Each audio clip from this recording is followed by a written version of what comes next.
Overtime Hockey Talk. My name is Mark Paul. My co-host Justin Baker and I into the top 10 for the team windows of opportunity. We have gone through teams 31 through teams 11. That's 20 teams if you're... Actually, it's 21 teams. I was about to say, math is hard. It's rough. So yeah, as we head into the top 10, if you haven't listened to those episodes, they're good ones. Go back and check them out. Justin is the man with the list. I am the one with the categories. So I'm just over here ripping Justin's list apart. And in reality, he's the one who put in the hard work to make a list. I just tossed everybody into a couple boxes. So thanks. So let's dive in. Let's go number 10. Yeah, number 10 for me, the Vancouver Canucks, the Pacific Division leaders The Cougar Nucks. The Cougar Nucks, yeah. They are looking like they can compete for quite a while. While they may not be Stanley Cup contenders, they're away from a rebuild, and they're moving closer to contention every single day. And with the young group of forwards they have, I think their window to compete is going to be there for a while. And not only their forwards, but on the back end, you look at their goaltending. Man, Markstrom's looked good, but then they've also got Thatcher Demko and DiPietro in the back end. Who's probably the best one out of all of them. Yeah. So they look like they're going to be loaded, at both the back and the front for a long time. And, not to mention they've got Quentin Hughes on the back end, who they're going to obviously get signed next year to a long-term deal. And with he and Tyler Myers, and who knows, maybe Edler stays around for, another year or two after his deal's expired, and they're going to look pretty good on the back end. So, yeah, I think when it comes to the Canucks, I think you look at their defense outside of Quentin Hughes, it's okay. Quentin Hughes has really wrote the ship for this team. As good as Elias Pettersson has been, it's really been having Quentin Hughes on that back end that has just changed everything for this team. I think he has 18 or 20. He has a ton of power play points, a ridiculous amount of them. And so just driving that entire team. Now, when I look at the way they're structured, Louis Eriksson, it's his $6 million is really, that's their kind of their whoopsie contract. Sure. All the rest of them are okay. Outside of maybe like a Brandon Sutter, but he's got 1 year left after this year. And, even an Antoine Roussel and Jay Beagle at $3 million apiece for 2 years after this season, it's not so bad. I think you could move one of those guys if you needed to. And they have Besser signed for the next 3 years. They've got Horvat signed for the next 4 and Miller for the next 4. You'll have to sign Pettersson, but not for another 2 years. This team surely can afford to sign somebody to a big 1 year deal and see what they can do. A big 1 year deal. Okay. I like it. I think it would be pretty interesting if they went out and, you go knocking down someone's door and you just say, look, we can give you $12 million. We can make you the highest paid player in the league for 1 year. Ooh. Just to draw someone in. Never seen it happen, but I would love to see something like that actually happen. It's like the NBA; they do it all the time. Oh, of course, you max out a guy just to bring him in for a year, and do you bring in like a Taylor Hall, right? Imagine if Taylor Hall came to Vancouver for 1 year, dude. Pettersson and Besser on the same line, unreal. That would be crazy. Yeah. But let's be honest. With I think $18 million in cap space next year, so probably about 20, 21, something like that. When all said and done? Right. So the big question for me is Markstrom in goal, right? How much does he cost them?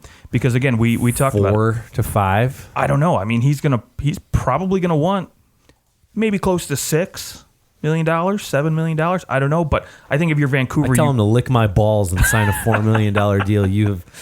He's not been that great. Like he's consistent. About 91 save percentage. Yeah, he's been consistent. He's a little over that this year. I think if you're smart, right, you try to get him around $5 million for maybe 3 years, so you allow Demko and DiPietro to come in and maybe push him out when that contract's over and say, okay, cool, now we got 2 number ones here. Because let's face it, any really good team nowadays has 2 good, sure. 1A, 1B guys, and so I think maybe Vancouver would love to follow that model. Yeah, and Demko is signed to a couple more years at $1 million. Season. So and I think they'll get him at a reasonable rate when that's done because he's an RFA. So, but if you're Markstrom, you're probably looking for 5 years. Oh, I'm sure he is. 4 or 5. I'm sure this is his last big contract, honestly. I mean, he's never proven outside of the last couple seasons with Vancouver he's, a legit starter. So I think now if you're Vancouver, when I don't think Demko or DiPietro are ready to take the number 1 spot, you have a little bit of leverage. Right? I mean, how old was Carter Hart? Carter Hart 20. when he was 20, right? And that's how old Michael DiPietro is right now. Yeah. But up front, though, for me, this team, again, like I said, they're moving away from rebuild. They're ready to compete, and their window is only going to get larger because, again, their core group of guys like Quentin Hughes, Besser, Bo Horvat, Pettersson, they're all very, very young, and they're only getting better. So, to me, I think this is why this team cracks the top 10 for me. Yeah, this team is still outside my top 10. The way that I would do a window. This team's window is, like, to me, they have just become playoff contenders this year, and they need to make the playoffs first. It's just like Arizona, make the playoffs first. But I think this team's built for long-term success, whereas Arizona is probably going to be more of a one-off this year because of Taylor Hall and some of the other guys that they have signed right now. Whereas Vancouver, they're doing it the way that, I think we've traditionally seen. Their playoff window is going to open. They're going to make the playoffs. They'll probably make the playoffs for the next couple of years, and they'll try to win a round, and then they're going to try to win 2 rounds, and it'll be a slow build to Stanley Cup contender, which I think they will be in the next 2 or 3 years. I just think they have too many top 9 players, top 9 forwards in their top 6. Interesting. Okay. So I think that they'll right that ship as time goes on. Guys are going to want to come in and play with Pettersson, play with Besser. I mean, now especially a Quentin Hughes, having him feeding you the puck. I think that you're going to see guys go back to Vancouver. Vancouver used to be a team that free agents always considered going to because it's such a nice city to live in. It's beautiful. Yeah, been there once, loved it. So I'd put Vancouver just outside of that Stanley Cup window. It has not quite opened yet. Okay, fair enough. All right, moving on. Number 9 for me, the Nashville Predators. Recently making a coaching change. We'll see how that pans out. But, this is the team that maybe might make a push for the playoffs. It's going to be very tough. They got a lot of teams. I'm just surprised that you would put Nashville so much further ahead than like a Dallas. Yeah, and I tell you why, because I don't think this team is anywhere near flipping the switch to say we need to rebuild, right? I think they've got a lot of pieces, a lot of good forwards, a lot of good defensemen, goaltending that, for me, they can compete for years to come, where eventually Dallas is going to have to replace guys and start rebuilding or, Yeah, but just because you have players signed for a long time doesn't mean they're good players. Well, yeah, no, I agree. I mean, there's been very many examples of that in the NHL, but I mean, Ryan Johansson right now has 27 points. Yeah, he'll probably end up with maybe 50 at the end of the year. I do think, though, that this is an instance like a one-off year where they're just all having their worst years, much like Calgary last year, where they all had their best statistical years ever and had a lot of success.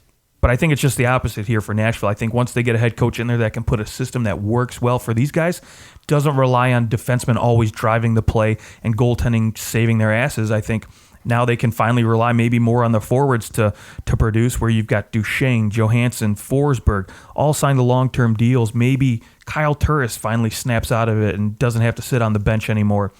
But, again... What a brutal player that they brought in. I feel bad for him, to be quite honest. I feel like everybody has always overrated Kyle Turris. Always. They always see this guy who looks like he's got all sorts of talent, and he's never put it together. Ever. I think because other than a couple years in Ottawa. Right. Well, I think that was the problem. He was so rated. I mean, he was so highly rated in Ottawa, and then had, that issue in Arizona where he kind of went diva with everything, and I think ever since then it's just... Well, but I mean, he had those years where it was better. A little bit of his little thing in Arizona, but Arizona was a freaking mess. It was at the time. They didn't even have an owner. No, I agree. I mean, he goes into Ottawa and he puts up 57 points, 64 points. He gets his an injury-riddled season, so we won't count that one. And the next one's 55. Like he was chugging along fine. It's just they didn't want to sign him. They didn't have the money to sign him because they thought they were going to be able to sign Carlson. So they didn't sign him to a long-term deal. He goes to Nashville, and he just rapid decline. I mean, at least he'll probably end up with more points than he had last year. All right. He had 23 points in 55 games. Right now he has 19 in 41. So. Yeah. So, but I mean, outside of the forwards, right? If they don't decide to go the scoring route, if they want to rely more on defense, a la a Dallas or Arizona type team, they've got Roman Josi, they've got Ryan Ellis, guys signed long-term deals. Yep. And then you look on the behind them in goal, Pekka Rinne, he's going to slip out after next season, and UC Saros, I have no doubt, will come in and be a very, very good number one goaltender for them. At 24, they're going to have to re-sign him, obviously, after next season. He'll get paid $4 or $5 million, I'm sure, and then, because Nashville's Nashville, and somehow they manage to always get guys to do team-friendly deals, sign for less money. Maybe Roman Josi finally broke the bank on that one and said, hey, I can actually get paid now. Well, and even so, I think he could have gotten Erik Karlsson money anywhere else. So. Yeah.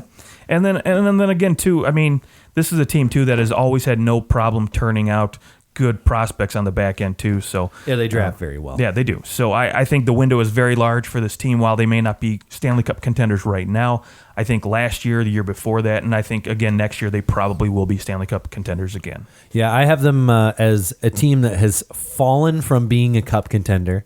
They're a playoff contender right now, and that will not change until they make a major switch to their top six forwards. Okay.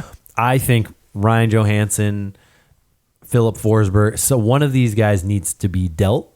Victor Arvidsson, just find another team who also needs a little bit of a chemistry change and make that deal.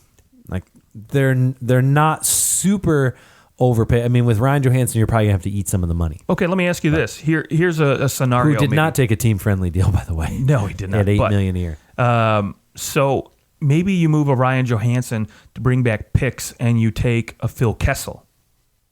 Do you think maybe that would be a deal? Because I know Arizona might be open to it. They've got Kyle Turris and Matt Duchene. They could ride those guys, as your 1-2 center punch, and maybe Phil Kessel comes in and can score you a few more goals. You want your 1-2 center punch to be Kyle Turris? I don't, but again, you say you have to move Johansson or a Philip Forsberg, right? Sure. You're not going to move Duchene. Well, you got to get rid of Kyle Turris before you do anything else. Well, I think so too, absolutely. But if he's a part of the problem, is that he's basically one of your top six forwards without being one. I absolutely agree. He's got to go one at least. But if you're going to shake things up, obviously Ryan Johansson seems like the most likely candidate to go, in my opinion, which means you might want to just hang on to Kyle Turris a little bit longer. But because I don't think you move Philip Forsberg. I think right now it's $6 million. I'm hanging on to him as long as I can. Yeah, he's a nice friendly deal there too. Okay, let's go to number 8. Yes, number 8 for me is the Pittsburgh Penguins. All right, we're finally into my actual contenders that are in here. Yeah, this is the team, again, we know what they have up front. I mean, Crosby, Malkin, they've got so much talent on this team, and they just go out and they just recently re-signed Marcus Pettersson to a 5-year deal at $4.02 million. I don't know, maybe you might have overpaid a little bit because he's nothing more than a number 5 defenseman. Hopefully they don't do what a lot of teams do, and they try to slot him based on what he's being paid, because let's face it, he's not, in my opinion, not any better than a number 4, number 5 D guy. Hopefully they don't try to make him he's a top pairing guy. He's a top 4 defenseman. He's just like that 3-4. Probably not really a 3, but now you've got a 4. You've got Justin Schultz. Are you going to re-sign him now? Probably not. Probably not. You're not probably not going to bring back Justin. So you've still got Chris Letang. You've got Jack Johnson stuck in there still, and John Marino just looks phenomenal. I don't know where he came from, but he just came out of nowhere. And then Dan gave birth to him. Right. When I look at this team, I say you have a 3-year window. You've got 3 years till Malkin, till he's a free agent, and my assumption is he leaves. Really? At that point, it would be my guess. Goes back home to Russia, or 3 more years for Letang. Well, I mean, he'd be 36 by the time that contract runs out. I still think he will be competitive. No, I'm not saying that he won't be competitive. I think that he probably, in those 3 years, you're probably going, okay, Malkin's 36, Crosby's 35, Letang's 35. The Penguins are going to be in rebuild in some kind of they'll be still a good team because they have those players, but he'll probably go, well, I could maybe go win a Stanley Cup. I could go sign in Florida and play with Barkov, who's now 27, 28, Huberdeau's 30. Like that team might be poised to do something special in 3 years. Maybe he goes and you think about all these teams that are up and coming. Maybe you go to Colorado. You say, I made my money. I'm going to go sign somewhere. I'm going to be a second line center. Well, he already is a second line center. Gosh. Yeah, but for me, this team, they are a Stanley Cup contender, right? But their window's shrinking. That's why they maybe aren't a little bit higher, where some people can look at this team and say they're always competing. What's kind of keeping them in it, though, is they still have a lot of good young players coming up. And more importantly, they got good young guys in goal, right? They've got Matt Murray, Tristan Jarry. They've got some quality guys to fill in that net. They have good players coming up to complement Crosby and Malkin. Yeah, absolutely. And Letang. But as soon as those guys are done, I don't care who you have coming up. No, absolutely. Sorry, you're all gonna go. So yeah, Pittsburgh. I think their window's still wide open, but they have a clear expiration date. Like where some of these teams, it's kind of like, well, yeah, if that player falls off a little bit, then yeah, they'll be in trouble, but maybe he won't. Whereas for Pittsburgh, it's like, all right, Malkin, Crosby, Letang, all 35 plus. They won't be a Stanley Cup contender. They might be a playoff contender still. They won't be a Stanley Cup contender. Okay, love it. Number 7. Number 7 for me, the Washington Capitals. A team who very well, in my opinion, is probably in my top 2-3 picks to win the Cup right now. But I think their window is much like the Pittsburgh Penguins, where it is getting smaller because I think it's bigger than Pittsburgh's, but I think it's starting to shrink on them. Right? Because you look at their core group of forwards, because they rely heavily on these guys up front. They don't have much outside of Karlsson on the back end. Holtby's going to obviously leave after this season. They don't have the money to re-sign him. Because you look at Nicholas Backstrom, right? He's going to make $9.2 million. Well, and I don't think you're too worried. Ilya Samsonov has played fantastic. So he'll be your number one, without a doubt, next year. And I don't think that bothers Capitals fans at all. But again, it just kind of it's one of those. Hey, he's a free agent. He's going to get paid a ton of money, and there's no point in paying somebody a ton of money when you have somebody who's making an entry-level deal. Right. Exactly, because they've got a lot of guys up front signed to long-term deals, and they're starting to age a little bit, right? They're not super old yet. They're not like, well, they're not slowing down. But yeah, they're not slowing down. But, I mean, a guy like Nicholas Backstrom, who's 32 years old, at $9.2 million, does that deal start to hurt you on those last few years? Same thing with, a guy like TJ Oshie, who, he's 33 and he's going to start slowing down eventually. They just have such cerebral players. They really do. That I would say I look at this team and I'm not worried about anyone on here. Honestly, the guy that I'm most worried about isn't any of those guys in their 30s. It's Tom Wilson. Really? The way he plays, yeah. 2-3 years from now, you look at that and you go, well, he'll be making $5.1 million when you need to possibly re-sign some guys later on. That contract might not look great. Yeah. The other big concern for me is Jacob Vrana, right? You look at a guy who's put up 42 points in 50 games, and he only gets maybe 20 seconds of power play time a game. Right. So it's all even strength, 23 goals. He's going to be in an RFA, which is great for them, but he's going to probably want $7-8 million. Yeah. So can you afford that's in 2 years. Yeah. So that number might be even higher. 7.5, might be 7.8. And at that point, you're probably you've got to try to move somebody. First off, you've got Ovechkin, who will need to be re-signed. Now, I think he'll take a team discount. Leans on that. Let's say Ovechkin decides to just hang it up or go play somewhere else. Well, then Washington's window, I wouldn't say that he is, without Ovechkin, this team's just they're going to fall and crap their pants. But I also don't think they're Stanley Cup contenders anymore. There's something about him. He's the driver in that bus. Regardless if he's producing, he's the driver. I think that he could probably go, and especially in 2 years. I think that it'll probably would be more seamless than you think. He could leave, you could replace his production in some way in 2 years. Right now, maybe you can't, at some point, I'm just assuming that he's a human and he's going to slow down. I don't think so. I think, honestly, he wants Gretzky's goal scoring record, and I think he's going to continue to chase it in Washington as long as they'll, have him. But I think the money is going to start to become an issue when you have guys like Verana and, maybe maybe you can convince Ovi to say, hey, can you take $6 He million? needs 8 more goals to get 700. That's crazy. The last guy to score 700 goals, do you know who it was? Brett Hull? Yeah. Yeah. All right. Yep. And it took him forever to get 700. Right. It was funny. Yeah, 890. And he scored 700, his like classic one-timer from the slot or from the circle on the slap shot where he goes down to his knee.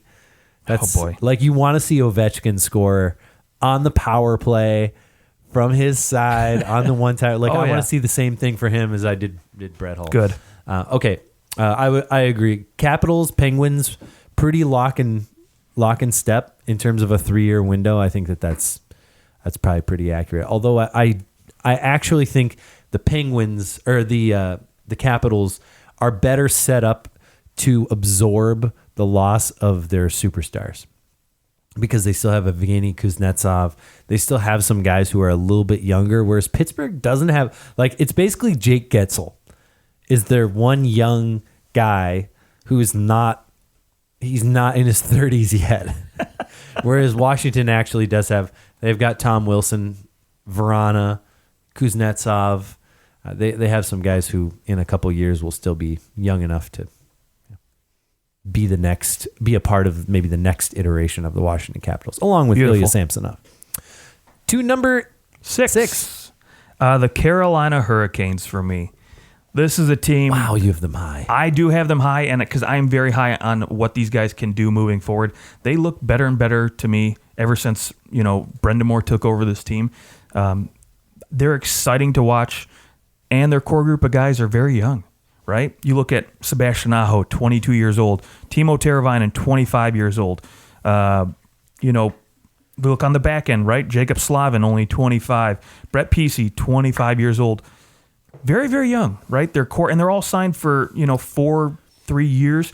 Not to mention like the guys who are signed to, like Jake Gardner signed to a nice deal. You've got Joel. Guys want to come there. I think absolutely. And it's starting to become a destination spot. North Carolina is a really nice place to live too. But without a doubt, and they play a style hockey. They're one of those teams, right? My favorite thing about them is they get up 2-0. They don't just go into trap mode and just sit back and try to defend you. Now they still attack, right? Not to mention they've got a young budding superstar potential, the next Vladimir Tarasenko and Andrei Svechnikov. Yep. He's gonna only get better. My only concern for them long term, and while I think maybe could potentially hurt their window of opportunity, is goaltending, right? Mrazek's looked fine this season. I like what he's doing, but can he keep it up? He's been so up and down throughout his career. Which Mrazek are we going to get? Is he going to come back down? Is he going to continue to be a productive goaltender? Hopefully for their sakes he will. But I mean, him and James Reimer, they're only there for this season and next, and I think it'll be an okay tandem. But after that, they've got to figure it out. They've got what's his face in the minors, Alex Needlevick, or man. Alex Needledick? I think that's what you meant to say. No.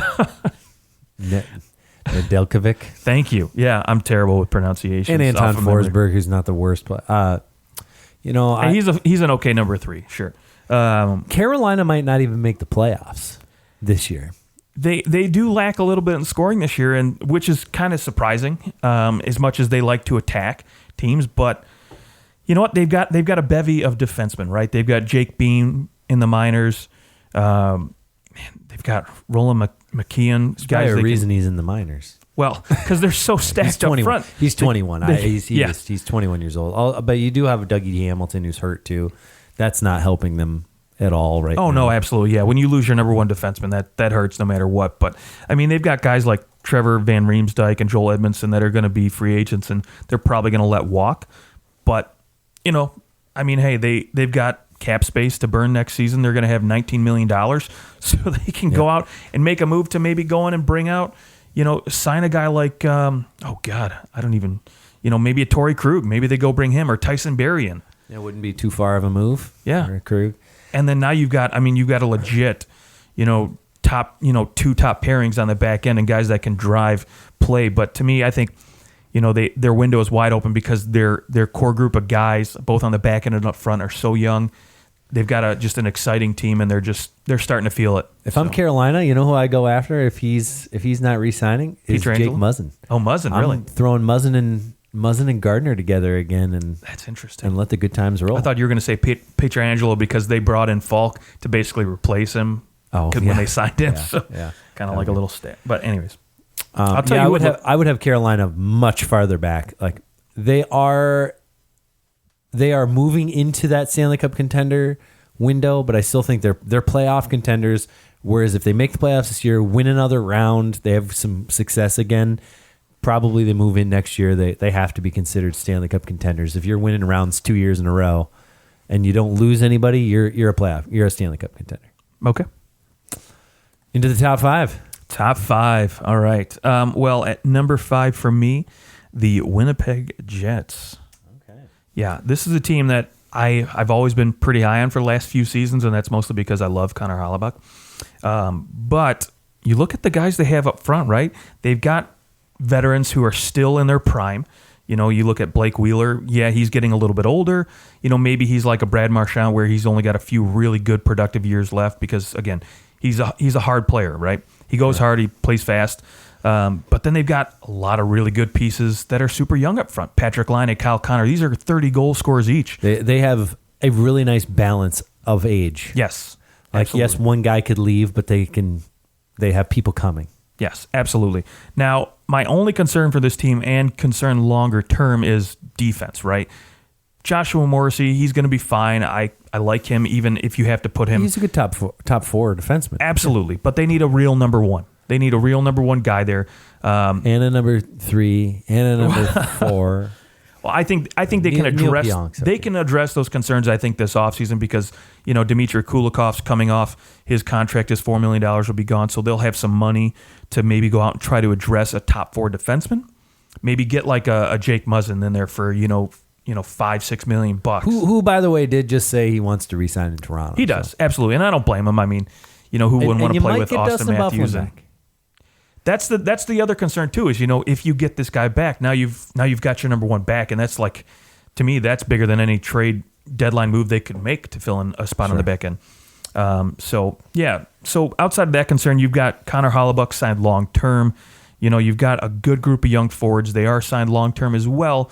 So I don't think there's really any concern. I think their window is still wide open. I still think Paul Maurice is a very good coach. Gets a lot. I mean, if you lose your top 2 defensemen and you're still able to put yourself in contention for a playoff spot, that's pretty freaking good. And honestly, you don't really have a number 2 center. You're using your number, 1 right winger to play center on the second line right now. So I'm going to say that their Stanley Cup contender window has closed. Ouch. It is like they're a team last year. I'm pretty confident I said it. I thought that last year was like they need to win it or like do something significant here because it may be their last shot at it. Not knowing Bufflin would be gone. Okay. Now Bufflin might be gone. Like that just starts to close the door more quickly, especially on this season. And to me, the Jets are. I just don't see it. I think they have to completely retool their defense.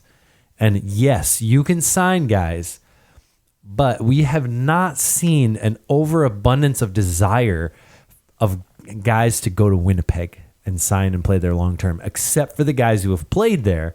They like it and they stay. Sure. But the only way to do that is to trade for a guy and get them to stay. Thank goodness they didn't keep Kevin Hayes. Oh, good. Sign him to $7 million or something like that. Yeah, that would have been rough. But to me, I think they didn't do that.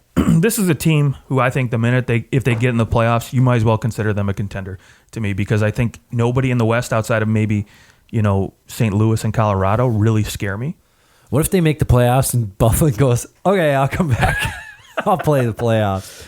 I mean, hey. You play for free in the playoffs. Awesome. Yeah, yeah.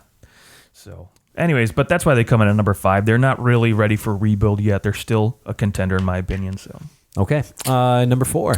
Number 4 is the St. Louis Blues. All right.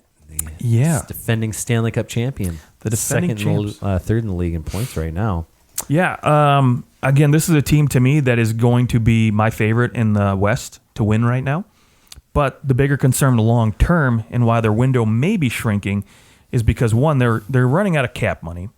Next year they've only got $7 million in cap space, and they're trying to sign Pietrangelo. Whether or not they're going to be able to do that is a whole other story, because again, they've got, younger guys, Sammy Bias, that are going to need new contracts. But after that year, next year, they've got a bunch of free agents up front. Jaden Swartz is going to need a new contract. Alexander Steen, he'll be 36, 37, so you probably let him walk, or you get him to a really cheap contract.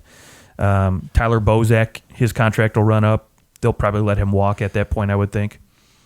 But that's why, I really like the way that this team's constructed, because when you look at it, the guys whose contracts are going to run out, I'm going to say this with I'm about 95% confident Pietrangelo resigns in St. Louis. That's really way higher than me. I'm 50-50 right now. I'm really not worried that he's going to resign. They're going to work something out.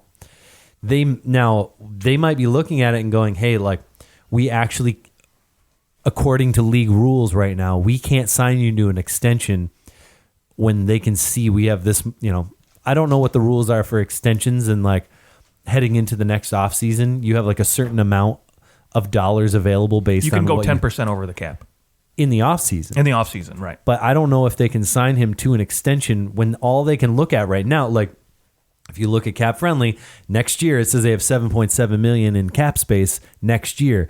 Can they sign him to a deal worth more than that if they don't have it available? They may need to wait for the offseason to get that 10% bump, be able to re-sign him, and then they can work out the rest.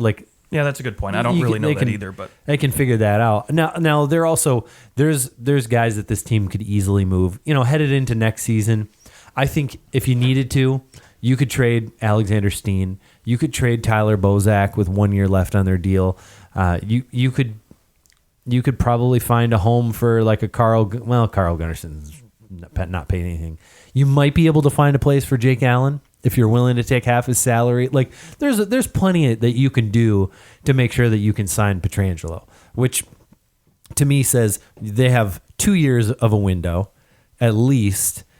Beyond that, yeah, you lose Steen. You could probably re-sign Schwartz if you really wanted to at the end of that, because in 2021-22, according to this, they've got about $40 million in cap space. Now, some of that will need to go towards Binnington. It'll need to go towards Schwartz, and it'll need to go towards Pietrangelo. But let's say they have $25 million in cap space at that point. With aging veterans leaving the organization, they can bring in some younger guys. They may need to retool, but I think this team is a team that has a very long window based on the way they're constructed. They could, but then they 5 years at least. Okay, for a Stanley Cup they win. could, but then they also make a few wrong moves, and now your window to me is very, very small, because again, Pietrangelo, maybe say he doesn't resign, maybe say he wants $8-9 million, and they don't have the money to do that, so they let him walk. That's what he's going to get. Well, I know that, but I'm just saying. He's going to get $9 million. Maybe he might get 10.5. Okay, maybe St. Louis doesn't make the moves to get him in that cap space he's looking for, and so they let him walk. Right now, to me, Justin Falk is fine, but is he your number one guy? No, I don't think so. Now you have to rely on Colton Parayko, which is fine, but then he's going to want more money down the road. What if Jordan Binnington? You can't re-sign him. What if he wants way too much money? But there's a lot of money here. I understand there's a lot of money. They've got lots of money coming up. But what if they're not willing to spend it? Or what if they... But they've proven that they're willing to spend all the way to the cap. All the time. I'm just saying, what if some of these guys price themselves out of this team? You could. And so now your window is it's gone from 4 or 5 years down to, maybe these 2 years they really, really have this year and next before a lot of these free agents are up for new deals. I'll talk to you in 5 years. Let's go to number 3. Number 3 for me is your favorite team, the Toronto Maple Leafs. Yeah, they come in at number 3 for me because of one reason. I honestly wanted to put them higher on this list, but because they have a forward group that is so flipping expensive, yeah. It could hurt them, in the latter years of those contract deals where, maybe they need some money. Like, for example, next year they're going to need some money to re-sign some defensemen. Eventually, Freddie Anderson's going to need a new deal. Can you get him dirt cheap again, or do you have to just go out and find somebody else? Or maybe, because I don't see anybody in their pipeline for goaltending that really excites me that I could say, okay, this is a guy who could take over. They have one forward over the age of 29, and it's Jason Spezza.